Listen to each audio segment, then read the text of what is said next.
পাড়াবদলের বাংলায় তৃণমূল ভেঙে খান খান।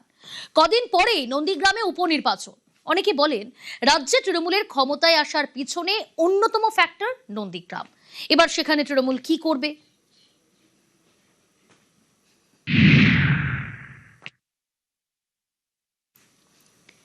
মাঠে নেই তৃণমূল, লড়াইয়ের জায়গায় নেই সিপিআইএমও। মুখ্যমন্ত্রী শুভেন্দু অধিকারীর ছেড়ে যাওয়া আসনে জয়ের মার্জিন বাড়াতে তৎপর বিজেপি।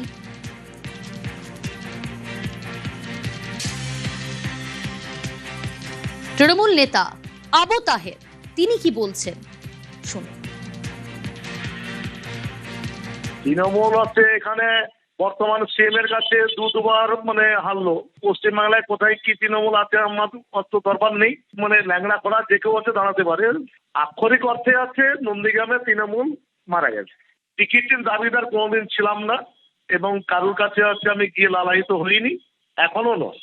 দল যদি দাঁড়াতে বলে উপনির্বাচনে, আমি হচ্ছে দাঁড়াতে যাবো কেন? হচ্ছে যখন হচ্ছে সুখের সময় ছিল তখন হচ্ছে আমাকে হচ্ছে দাওনি।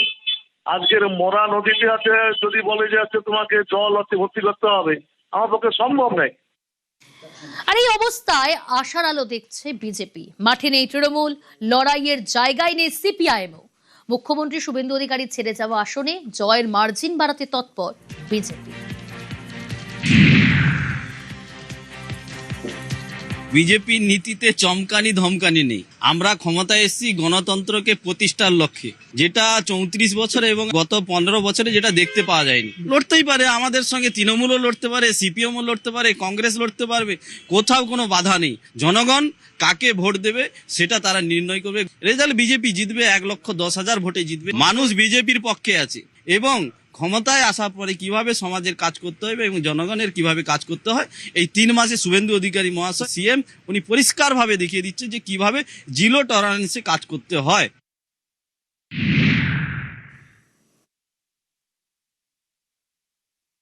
তৃণমূল তো দ্বিধাগ্রস্ত, তারা কোন সিম্বলে লড়বে কি অস্তিত্বহীন অবস্থা। অন্য জায়গায় সিপিএম তো নোটার সঙ্গে লড়াই করে, এই মুহূর্তে আমাদের সঙ্গে কিভাবে নির্বাচনে লড়বে জানি না। কিন্তু অপ্রতিরোধ্যভাবে ভারতীয় জনতা পার্টি এখানে রেকর্ড সংখ্যক ভোটে জয়লাভ করবে এবং নন্দীগ্রামের মানুষ আরও একবার আশীর্বাদ করবেন তার অপেক্ষায় রয়েছে। প্রায় 1 লাখেরও বেশি ভোটে আমরা এই নির্বাচনে জিতছি, এ ব্যাপারে আমরা 100% সুনিশ্চিত।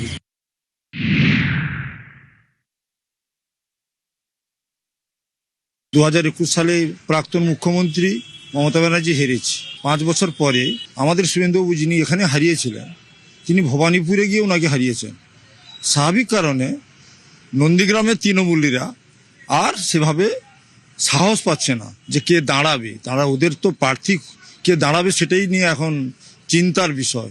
এখন সিপিএম সেই জায়গায় কিছু তো আছে, ঘোলা জলে মাছ ধরার চেষ্টা করতেছে, এটা বৃথা হবে। এটা কোনো এদের স্বপ্ন দেখা শুধু হবে, তাছাড়া আর কিছু নয়। ফলতায় বিজেপি জিতলেও দ্বিতীয় স্থানে উঠে এসেছে সিপিআইএম।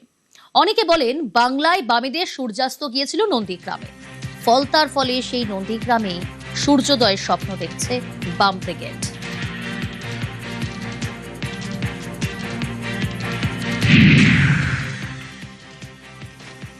উপনির্বাচনে যাতে আমরা জোরদার লড়াই করতে পারি তার প্রস্তুতি সাথে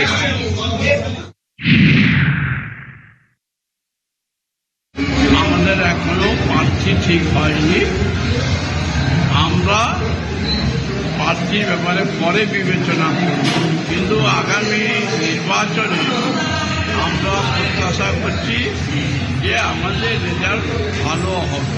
জিতাহারার কথা পরে, ফল ভালো হবে বিগত বিধানসভা নির্বাচনের থেকে।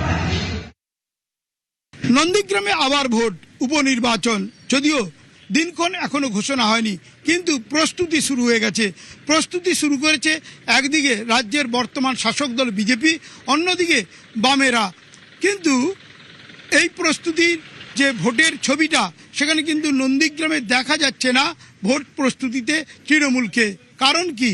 সেখানে কিন্তু তৃণমূলের তরফে সামনাসামনি কোনো কিছু বলা না হলেও যেটা তারা অভিযোগ করছেন, শাসানি ভয় দেখানো।